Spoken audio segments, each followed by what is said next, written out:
Medyo marami-rami naman nga ang ganap ng buntis ngayon, kaya tara, samahan nyo na naman ako mga mi. Hello mga mi, andito na naman nga ang Filinggerang vlogger ng Katarman, Northern Samar. Ha ha. Ops, feeling pa lang po yan kaya wag kang pikon. Ha ha, cherries. Umabsent nga talaga ngayon yung asawa ko sa trabaho niya dahil akala niya talaga na manganganak na ako. Dahil sumasakit na nga yung tiyan ko at pabalik-balik ako sa CR. Dahil hindi ko nga maintindihan yung pakiramdam ko kagabi. Yung feeling na natatae ka pero wala naman lumalabas. Kaya naman talaga napa-absent pa talaga yung asawa ko ngayon. Sabi ko nga sa kanya, pwede ka naman pumasok dahil marami naman kami dito at andito yung mga kapatid ko. Sabi nga lang niya sa akin, wag daw dahil hindi daw siya mapapakali pag nandun siya sa trabaho. Pinagbigyan ko na nga lang dahil wala din naman akong magagawa. Pagkainumagahan nga ay nawala din yung sakit ng tiyan ko at naging okay din yung pakiramdam ko. Kaya naman talaga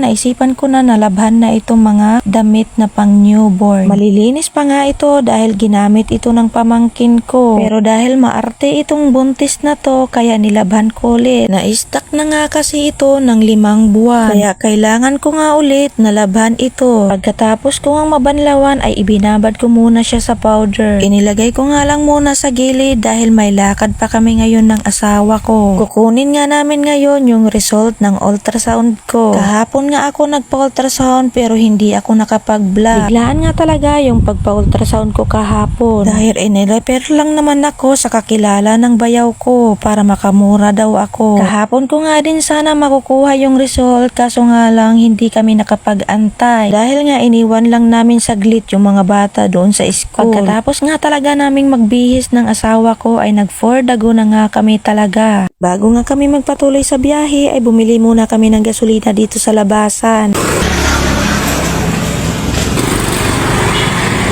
Pagkatapos nga talaga namin magpagasolina ng motor namin, ay nag-pordago na nga kami ulit pa Katarman. Malipas nga ang ilang minuto ay nakarating din kami dito sa Katarman at nakuha ko din yung result ng ultrasound ko. Nang makuha na nga namin yung result ay dumiretso na nga kami sa paaralan ng mga anak ko. Sakto nga lang yung pagdating namin dahil labasan na din nila. Nandito nga din yung ate ko dahil binabantayan din niya yung mga anak niya. Bago nga kami umuwi ng bahay ay bumili nga muna kami ng pang-ulam namin. Mag-alas 11 na nga ng mga oras na yan kaya hindi na kami nagluto. Pagka-uwi nga namin ng bahay ay tinanong agad ako ng anak ko kung ano itong dala kong papel. Sabi ko nga sa kanya, ultrasound yan ni Bibi. Inunahan pa nga talaga niyang magtanong yung papa niya. Hindi pa nga talaga makapaniwala yung asawa ko na babae na talaga itong dinadala ko. Pinakita ko nga sa kanya yung result ng ultrasound para maniwala lang siya. Nang makamove on na nga kami sa resulta ng ultrasound ay kumain na nga kami. Panaiyak nga dyan yung bunso kong anak. Paano ba naman kasi gusto nang matulog kahit hindi pa kumain. Nang matapos na nga ako kumain ay nagpahinga muna ako saglit. At pagkatapos ko nga magpahinga ng ilang minuto ay naligo na ako. At pagkatapos ko nga sa lahat-lahat ng gawain ko ay pinulot ko na itong binabad ko kanina. Nusot ko nga lang dyan dahil malinis naman to. Medyo mangiyak-ngiyak na nga ako dyan dahil sa uso. May niluluto nga kasi pero wala namang apoy. Pinaypayan ko nga lang muna saglit dahil hindi ko na talaga kinaya yung uso. Pero hindi talaga siya nadala sa paypay kaya lumipat na lang talaga ako ng pwesto. Mabuti na lang pala at natapos ko na itong sabunan bago ako lumipat dito. Sobrang hirap nga kasing umupo dahil naiipit yung tiyan ko. Pagkatapos ko nga mabanlawan ng 3 bisis ay nagbomba na nga ako dito sa timba para maibabad ko naman itong mga damit sa downy. Sinalay ko na nga lang dyan sa pagbabad yung mga pinamili kong short at saka pranela. Para pag gagamitin na nga ni Bibi ay hindi naman mabaho itong mga damit niya, diba? Kung natapos mo nga talaga itong video ko ay paki-like and share naman. Thank you for watching. Mwah!